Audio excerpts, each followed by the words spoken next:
First of all, I would like to say good evening to every one of you. So today is the fourth session of our internship program. Uh, this is your host, Ms. Noor Sultana, and I'm the Director of Finance of Youth Diplomacy Forum. So today, again, we have the same kind of topic, but it's different in nature, of course. The topic we have today is BRI. You must be knowing what BRI is. It's Belt and Road Initiative and significance of Xinjiang as an ancient crossroad for regional connectivity. And for that, I would like to have Mr. Irfan Shehzad, a speaker. Welcome you, sir. Thank you very much. Good evening and assalamu alaikum to all of you. Can you hear me? Yes, you are audible, sir. Thank you. First of all, I must commend Youth Diplomacy Forum and Ex-Chinese Association of Pakistan once again for initiating this wonderful program of online internship. And I must say that into its fourth session today, this online program is turning into a rare opportunity for youth to learn about China and Xinjiang in particular. And this will go a long way in future for you guys when you start building your practical academic careers, inshallah. As our host today started by saying that, again, we have a similar kind of topic today. Yes, when we run a series of sessions on a certain topic, yes, we may come across certain similar topics, but we can do something. What is that? We can approach that topic from a different angle. We can approach that topic from a different lens, from a different prism that I would try to keep in front of you today, because you already have the basics by now. Am I right in assuming that you don't need to answer me? You just need to answer yourself. By now you have the basics, I must say. You know what Xinjiang is. You know where Xinjiang lies. You know what what are Xinjiang's strengths, opportunities, significance. You have heard about it, but today we are talking about Xinjiang, particularly vis-a-vis Belt and Road Initiative. Yes. Now I would start sharing my screen with you. Here is a brief presentation to share with you.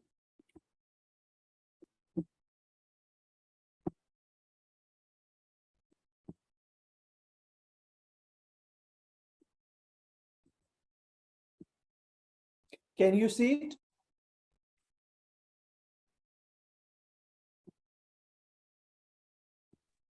Sir, we can't see your screen right now. Just a minute.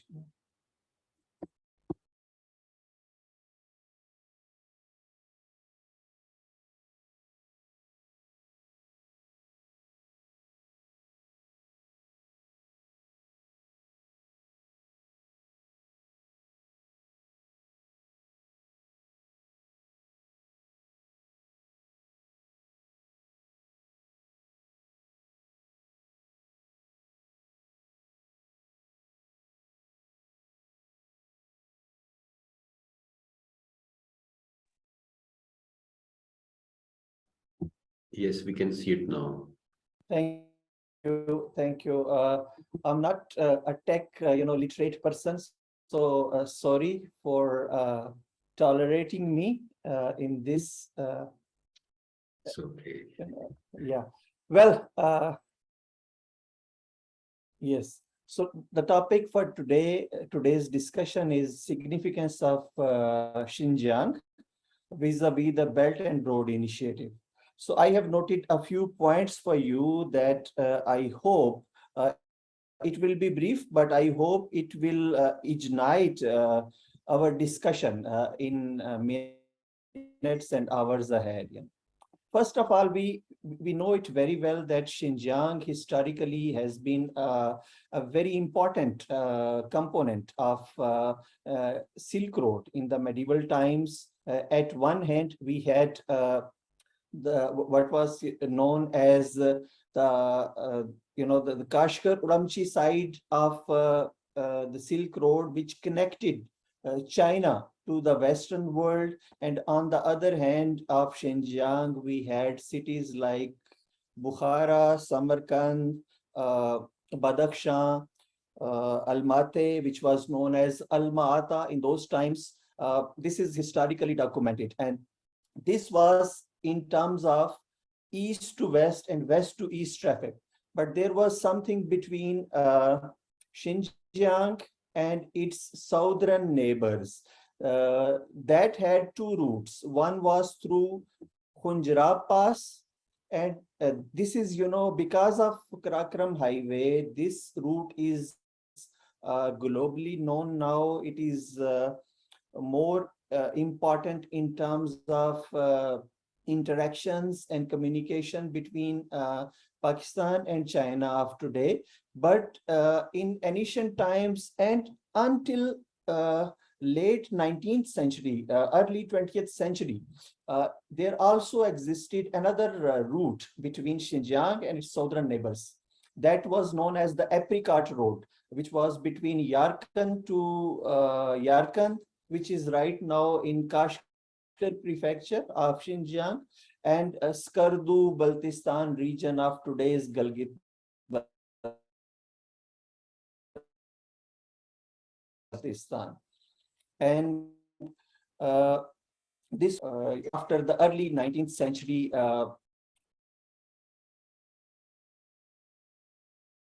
early 20th century, I must say, but put into operation in 1978 for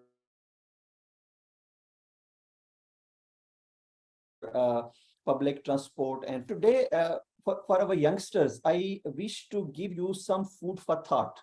We know that in most of the academic discourses on Belt and Road Initiative, we hear about the 6 corridors.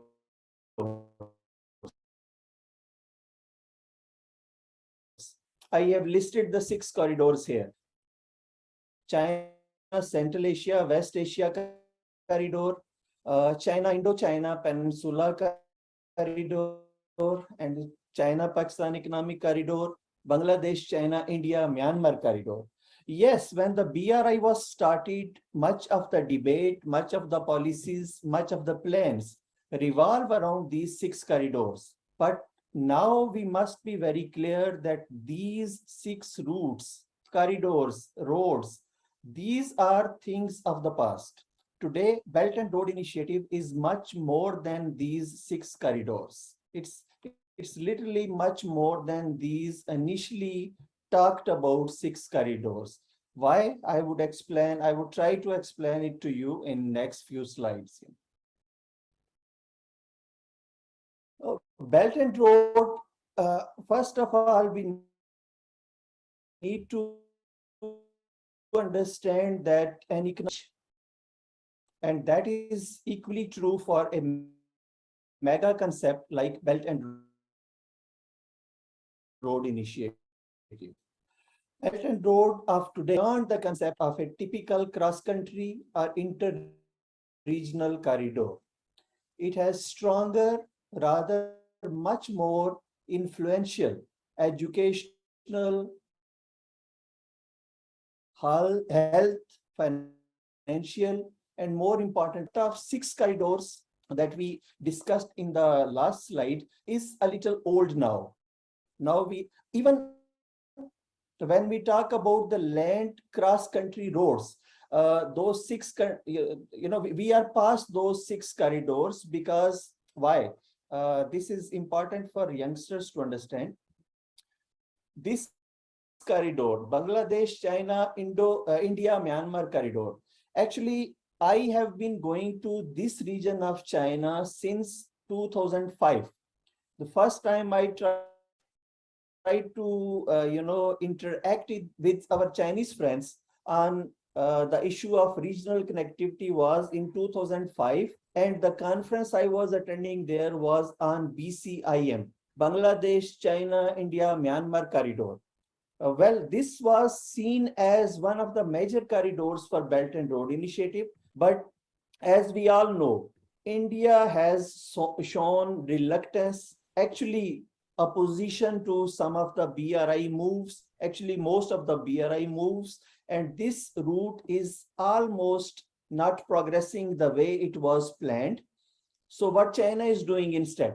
China is not focusing on BCIM as a regional corridor. Instead, China is now focusing more on Bangladesh, Myanmar, and Bangladesh, Indo-China corridors, which is listed here.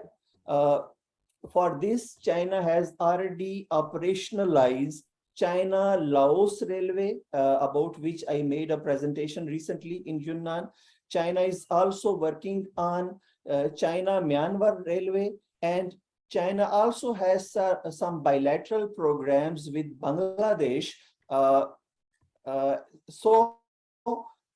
India not being very serious about this corridor. This corridor is not among the top priorities and top functioning corridors of Belt and Road Initiative.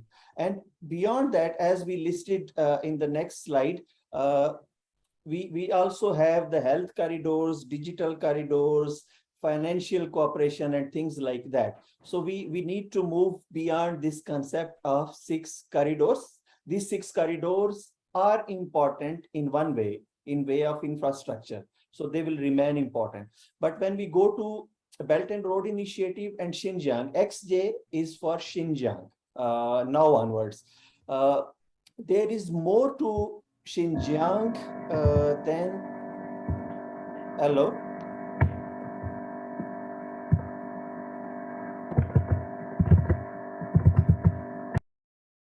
Sir, please proceed. I think Yes. there was Yeah. Yeah. So what does Xinjiang mean? The word Xinjiang, the phrase Xinjiang itself means the new frontier. Xin is new, Jiang is frontier. And what Belt and Road Initiative is doing? Belt and Road Initiative is actually expanding this new frontier of China in a big way, not only literally, but also symbolically, not only physically, but also financially, but also culturally, also diplomatically in more ways than one. Xinjiang has also become an important cultural and linguistic linkage for China and its neighboring countries, especially the 8 countries that share borders with Xinjiang. One very important thing for us to understand Xinjiang is that Xinjiang, that is double the size of Pakistan in terms of area, that is 1.6 square kilometers. It is divided into almost equal 2 parts.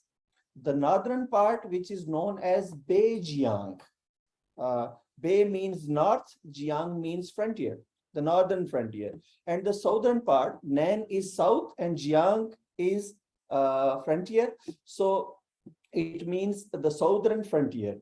The southern part is closer to us. It is, the 2 parts are divided by Tian Shan Mountains, which are almost in the middle. So when we talk about Xinjiang and Belt and Road Initiative, we should keep one thing in mind, that northern Xinjiang, which is Beijiang, it is more concerned with Russia, Kazakhstan, and Mongolia. I repeat, it is more close to and more interacting with Kazakhstan, Mongolia, and Russia, the Russian Federation of today. But when we come to Nanjiang, it has borders with 5 countries. We talked that Xinjiang shares borders with 8 countries, but one prefecture in Xinjiang alone, that is Kashgar prefecture, it shares borders with 5 countries, and in my view, as far as I have studied, it is perhaps the only prefecture in the world which shares land borders with 5 countries. What is the prefecture? We know